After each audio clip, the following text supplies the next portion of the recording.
Today's daf is daf pei hey, and we'll begin from the top line. Ki itmar Shmuel, de Shmuel arecha itmar. So that which Shmuel made a statement that ein holchim b'pikuach nefesh achar rov, that we discount the rov that usually we rely on. Arecha itmar. It was a comment that was addended to the Reisha of that Mishnah. The Reisha says in rov kusiyim kusi, that if the city is made up of a population of mostly non-Jews, then the din of any corpse, any possible body, it doesn't have to be a corpse, it means it might be alive, is that we treat it like a kusi. And we'll see exactly what that means. But Omer Shmuel, in the Pikuach Nefesh Eino Ken, that the Mishnah in the Reisha, when it relies on Rov and applies Rov to Kutsim, it doesn't apply to Pikuach Nefesh. So that we will violate the Shabbos for an unidentified body, even in a case where most of the population of that city is non-Jews. So the Gemara asks now, according to Shmuel, that even in the case of Rov Kutzim, the law of this unidentified body is that we violate the Shabbos, has the status of Yisrael. Then what does the Mishnah mean when it says in Rov Kutzim Kutzi, Lamai Hilchasa? You're telling me that we will violate the Shabbos even though there's Rov Kutzim. So why did the Mishnah say that the din and the status is that of a Kutzi? Amar Papa lahachilo nevelos. And Rashi in Masechet Ksubas adds another word here, and that is biyadayim. We're allowed to feed this person nevelos. We can assume based on Rov that the person is not Jewish. For pikuach nefesh purposes, we have to consider that minor statistical possibility that maybe he's a Jew. But otherwise, we consider him a guy. And Rashi adds that Kolchkin, how much more so, we're not going to return an Aveda, lost object, to this individual because you have to prove that you're Jewish. Right now, we assume you're not Jewish, you came from the road. Now, we go on to the next din in the Mishnah. It says in Rov Yisrael, Yisrael. If most of the population is Jewish, we assume he's Jewish. Why do we need that? Because we're going to soon see that in a case of a city that's Mechza Yisrael and Mechza Nachrim, we have a certain halacha that we're not going to be machil him nevelos because the 50% chance that he's Jewish. How much more so? It goes without saying that we cannot feed nevela in a city that's mostly Jewish to this identified individual. And the Gemara answers lahachsa lo avedaso, which means the following: that even though we cannot feed this person nevelos, we have to certainly assume that perhaps he's a Jew and he came from the Rov. But nevertheless, although we consider him as a Jew, as far as Yitzav Heter is concerned, as far as Dini Mammon is concerned, we're going to turn to him and we're going to say, you have the burden of proof. You want us to return this Aveda to you. You're claiming it's yours. I found it. Right now, I claim it's mine until somebody can prove it's his. And you have to prove that you're a Jew in order to establish that it's yours.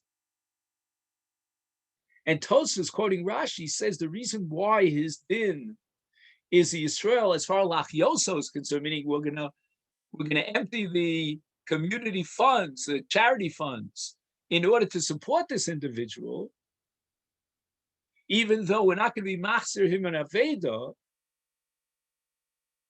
And the answer is that according to Shmuel, that we don't go basa rov with regard to saving his life, l'fakecho v'sagal, and overriding the Shabbos. And how much more so lachyoso, if he desperately needs financial aid, how much more so are we going to spend the money without violating the Shabbos, obviously, in order to save his life?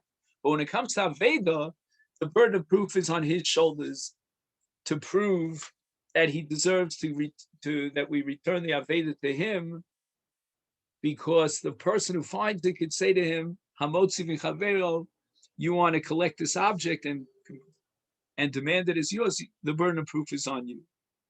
Now we go on to the Sefer of the Mishnah. The Mishnah says, Mechza Yisrael. Lamai Hilchasa.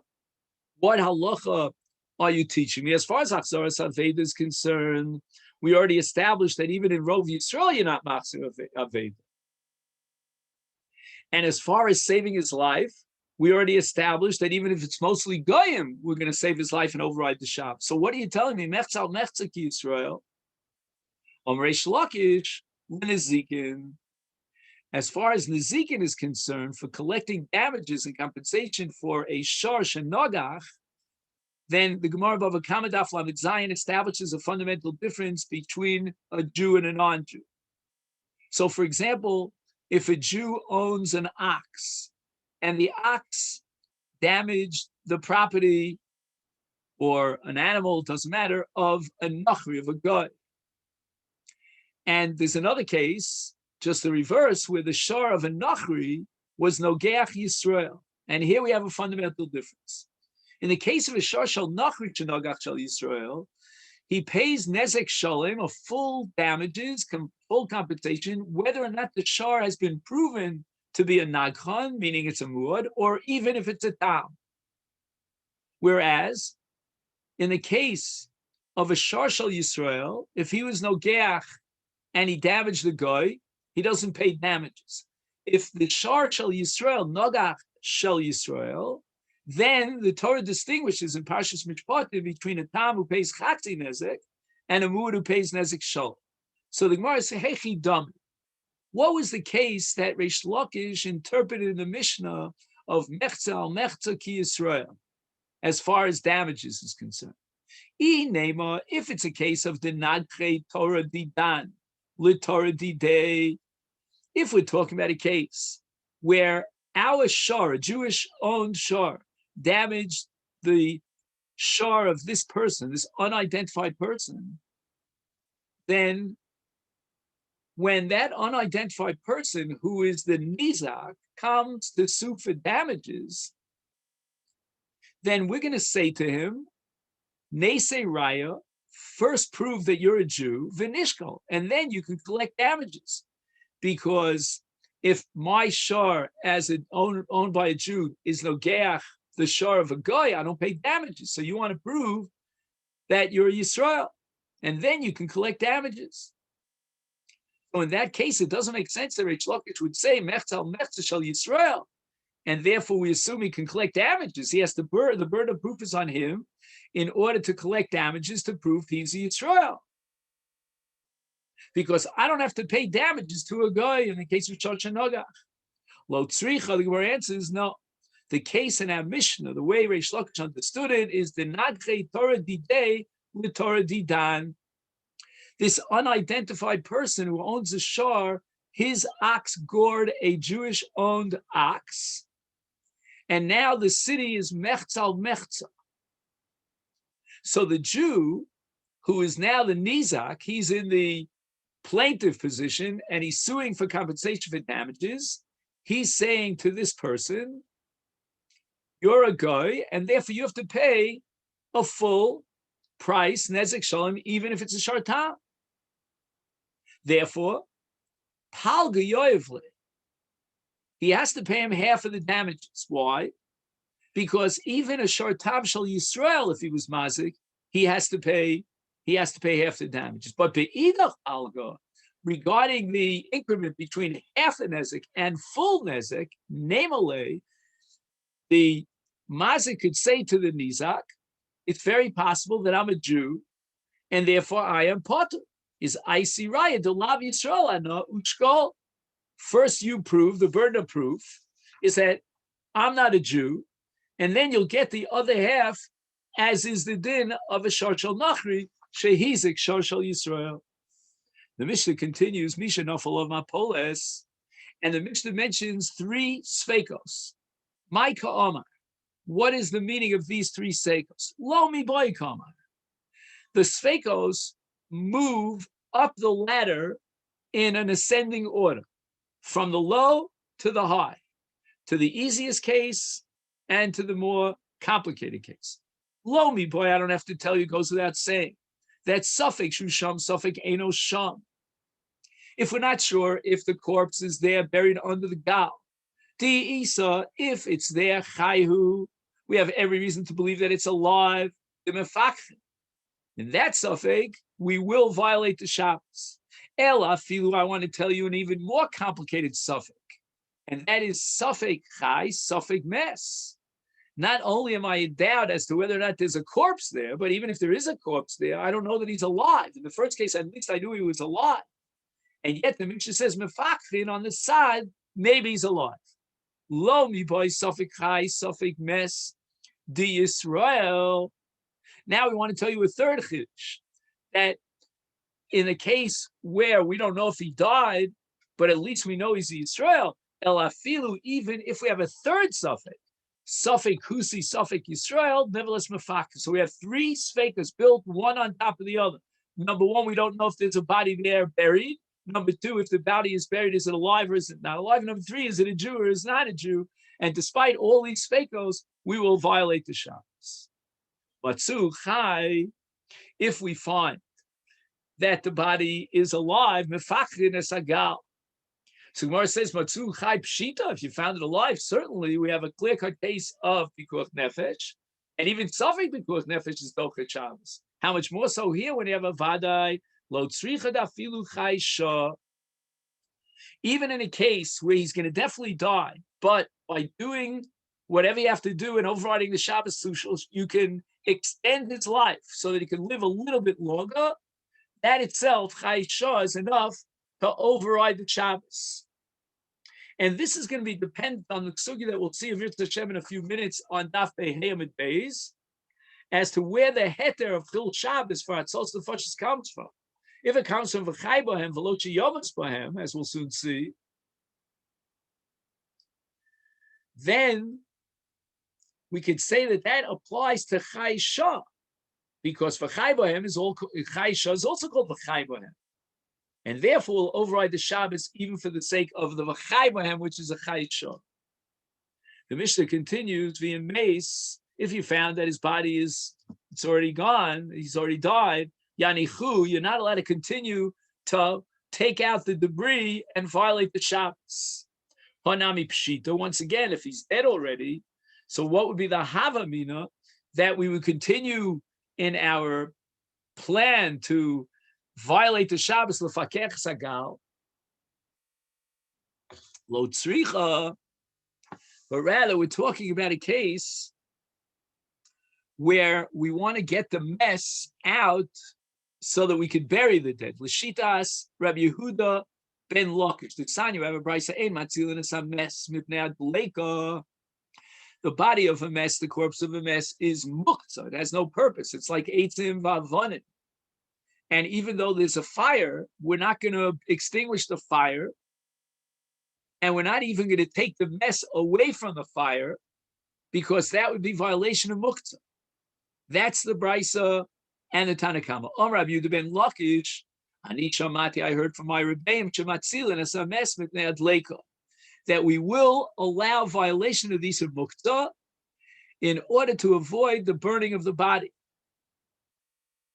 And the Gemara says the following: our Tana in our Mishnah here in Masechet Yoma wants to teach me the chiddush that I feel Rabbi Yehuda ben Lakish lo amar ela mitoch shadam bol al meiso ilo sharisle asi lechabuye.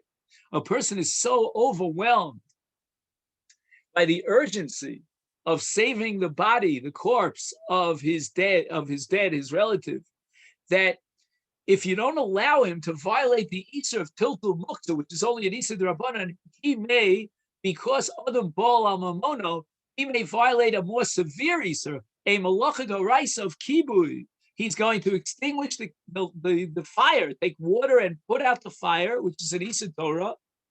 And therefore, Rabbi Yehuda says in that case, where by allowing him to violate the Isser Tiltul Muktzah, we're saving him and sparing him from a violation of an Isser Torah of Malacha Aval Hacha. But here, in a case of a corpse that's buried underneath this landslide of stones, Elo Sharisle, if we tell him that you're not allowed to touch the dead because it's Muktzah, my Islay Lemevad, what Isser Torah could he possibly violate in order to save the body of his relative?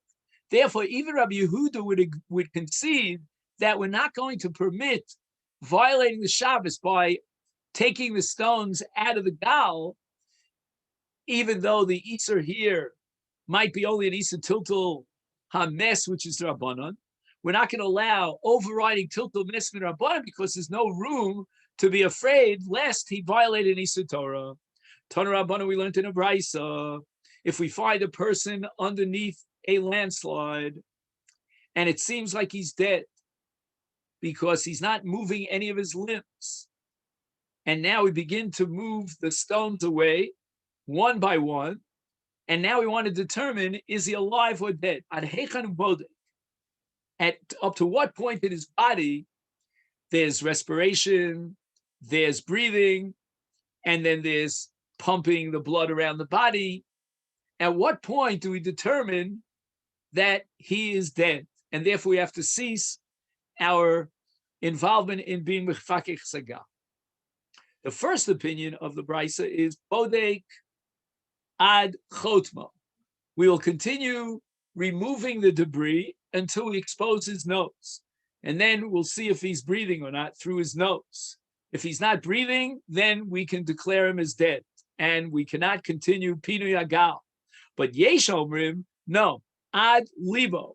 We want to see if his heart is still pumping blood around the body. This is the famous sugya of how to determine death, like there's brain death, and then there's death of the heart. Ubadak, badak umatza yonim mesim. What happens in a case where there were bodies on top of bodies, and the higher bodies, the upper level bodies, were determined to be dead? Should we continue being mefakech sagal to expose the bottom bodies? Then maybe one of them is still alive, and we could save him. Lo yomar. He should not take far mesu tachtonim, that if the top bodies are dead, then the tachtonim are certainly dead. No. Masechet shahaya, a story happened, and a landslide fell on many people. Matzu elyonim mesu, they found that the top ones who took the brunt of the crushing and the weight of the stones, they had died, but tachtonim chayim. They found that underneath there were bodies that were buried underneath that were still alive. The Gemara wants to suggest that this machlokes recorded in the Brisa as to whether we check the breathing through the nose or we check the pumping of the heart is indeed an early machlokes tanoim. Nema hani tanoi ki hani tanoi. What is the ikar chiyuso shel ha'adam? Is it in the nose, the breathing, or is it in the leg? That's a machlokes recorded in a Brisa about the creation of man. The Sanya, we learned in the Brisa mehechan avlad notzar. When a fetus is developing in the body of its mother, where does it start developing? According to the Tanna Kamma, that's Brisa me Rocha, and we're going to imitate the process of divine creation. And divine creation begins from the head and moves down. So the ikar, the main vitality of a person, is in the head. Shenemar, and the Tanna Kamma of this Brisa quotes a pasuk in Tehillim Ayin Aleph, Mimei imi ata gozi, you have taken me out of my mother's womb. The Omer, and Yirmiyahu Hanavi says, Gozi nizreich vashlichi.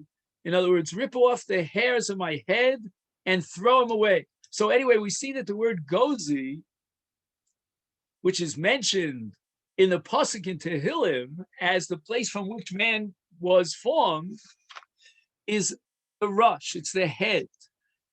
So therefore, we can assume, according to this Tana, that in the mother's womb, God, you have created me from my head down. And the head is created first, which indicates that's where the life of a person is. And the head includes the nose and the breathing as well. Abba Shaul Omer, the Brisa records a dissenting view of Abba Shaul, mi tiburo, which is the middle of the body, literally the pupik, the belly button. That's where man is created from. And from there, the rest of the body is formed. So he starts forming, the fetus starts forming its body, the embryo, from the middle of the body. So the Tanna Kamma here is of the opinion that the vlad is created from the head down, and that reflects the shita Tanna Kamma that the chiyus of the person is in the nose, and therefore in the head, and therefore we check the nose to see if he's breathing. And Abba Shaul, on the other hand, the dissenting view, He holds, like that opinion quoted in the Bryce of the Yesh Omrim, that the main chiyus of a person is in the middle of his body, and therefore we should be bodek his leg. Gemara rejects it. Even though Abba Shol says that man is created from the middle of his body, Ad kan lo kamar Abba Shol hasam. When did Abba Shol make this comment? That's only linyan yitzira, as far as forming the human being. The chol midi, every part of his body, mimitziasa mitzar. It was created from the middle of his body and out. Aval linyan pikuach nefesh. Afilu Abba Shol modi the ikar chiyus of yapehu. Even Abba Shol would accept the opinion that the main chiyus of a person is through his nose. And why is that? Because with regard to the mabul, the Torah tells us in Bereshit Zayin, Kol Asher Nishmas Ruach Chaim Bi'apov. We see clearly that the Ruach Chaim, the Ilan Vital that keeps a person alive, is in the nose. And the Fiach Yitzchak points out over here that this Tana, who holds that the Vlad is created from the head, he could also hold that the Ikar Chiyus Shala Adam is believed. Even though he said that man was created from the head, that's only as far as Yitzir is concerned. But as far as where the Chiyus is, it's in the middle of his body, namely in the heart. Omar Papa, Machlokes, this question about at what point do we determine that the person buried under debris is dead and we cease violating the Shabbos, that's only Mimata Lemala. They started exposing his body by removing the debris, and what they found was his feet. They started with his feet. And now they're exposing, by removing more of the debris, his body going up and up and up. And according to one man, the Omar, once they get to the heart, they can determine for all certainty whether or not he's alive or he's not alive. Is his heart pumping or not? And according to the other man, the Omar, he says, no, let's wait until we expose the head and we can tell whether he's breathing or not.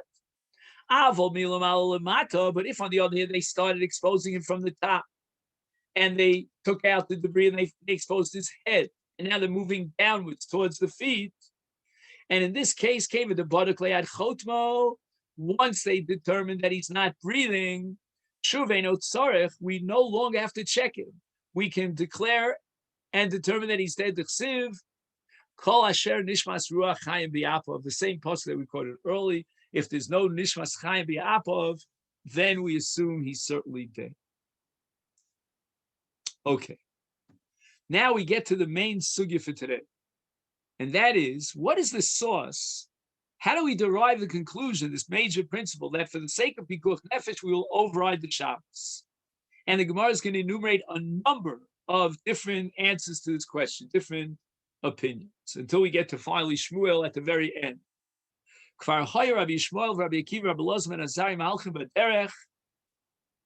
The three great Tanoim were on the road. The Levi Asador.